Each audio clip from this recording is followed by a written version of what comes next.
Update po tayo mga bro dito sa ginagawa natin na isang Kawasaki RS200 Fi. Uulitin ko po mga bro, bali ito po yung motor na natambak na 8 buwan. Yun po yung sabi na may-ari. Bali mga bro, kung nakikita nyo, kinalas na po natin yung tangke para malinisan yung ating fuel filter at saka yung ating fuel pump. At kung makikita nyo nga mga bro, meron siyang mga latak dito. Kaya lilinisan po natin yan para siguradong walang bumara sa ating fuel filter or sa ating fuel line. Bale mga bro, habang kinakalas nga natin itong fairings ay hindi talaga maiwasan na maputulan ng tornilyo.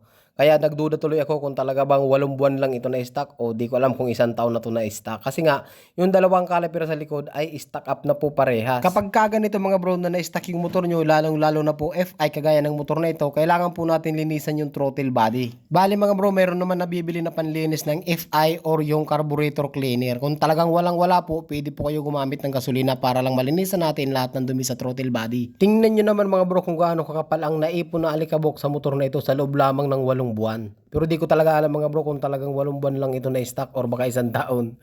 Dito pala mga bro, chinecheck natin yung fuel pump kung buo pa or sira na. Dito pala mga bro sa fuel pump, kapag nagkakalas kayo, ingatan nyo yung o-ring dito. Huwag nyo pong ibababad sa gasolina kung ayaw nyo magka-problema. Siya nga pala mga bro, yung motor na ito walang baterya. Kaya sabi ko dun sa may-ari, bumili muna siya ng bagong baterya para ma-check natin yung fuel pump, para ma-check natin yung electrical system niya kung gumagana pa ba or hindi na. So paano ba yan mga bro? Hanggang dito na lang muna tayo. Update ko na lang kayo kapag nakabili na tayo ng bagong baterya.